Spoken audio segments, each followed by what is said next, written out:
12. Hell. Hell is not a popular subject. Few people like to remember that it is mentioned even in the Sermon on the Mount. In Matthew 5:22, our Lord speaks of hellfire, or literally, the hell of fire.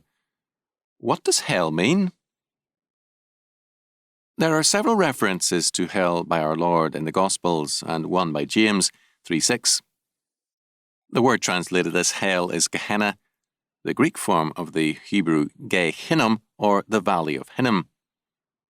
Gehenna was notorious from Old Testament times. It was a valley where the sacrifice of children took place. King Josiah formally desecrated the place to make it polluted for any such pagan religious practices. 2 Kings 23:10. It was known as Tophet. As a result, it became Jerusalem's city dump. Trash, dead animals, filth, and refuse were cast into the valley. The burning trash piles sent up a constant cloud of smoke, and the valley became a type of the life of the reprobates or damned. To understand what hell is, therefore, we must see the meaning of Gehenna. A trash dump is the place of irrelevant and meaningless items. What cannot be used because it is useless is consigned to a refuse pile. Hell is thus the habitation of all who are determined to be useless to God. Whatever their opinion of themselves, if they are useless to God, they go into his cosmic trash pile. God's righteousness or justice is the criterion of usefulness to God, and God's righteousness is incarnate in his Son, Jesus Christ. Things in a trash pile have no meaningful relationship one to another. In a normal house, all things have a place and a relationship in terms of the overall life of the home. In a refuge dump, all things are meaningless.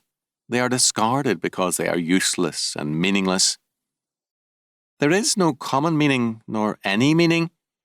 There is no communication in hell because there is no community of meaning. Every man, as his own God, lives in his own private universe. Each speaks his own language of egocentricity and self-deification, and hence every man is all alone in hell. Hell is an endless monologue in an empty room by legions of empty men.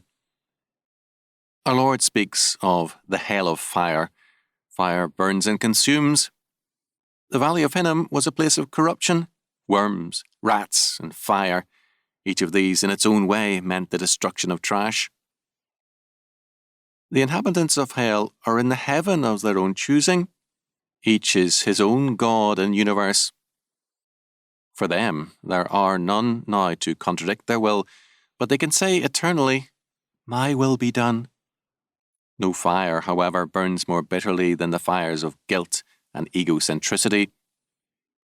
Man, in the isolation of hell, cannot grow. He consumes himself endlessly. The redeemed, however, both in this world and in the world to come, have community and growth. Because they know themselves to be God's creatures, saved by his grace, they know the truth of Paul's words. "For none of us liveth to himself, and no man dieth to himself. For whether we live unto the Lord, and whether we die unto the Lord. Whether we live, therefore, or die, we are the Lord's." Romans 14:7 and 8. We then have God's plenty to grow on, and his law word to live by. The denizens of hell have the paltry and stinking world of their own soul. The reprobates want themselves and their will, and hell gives it to them eternally. This is their judgment.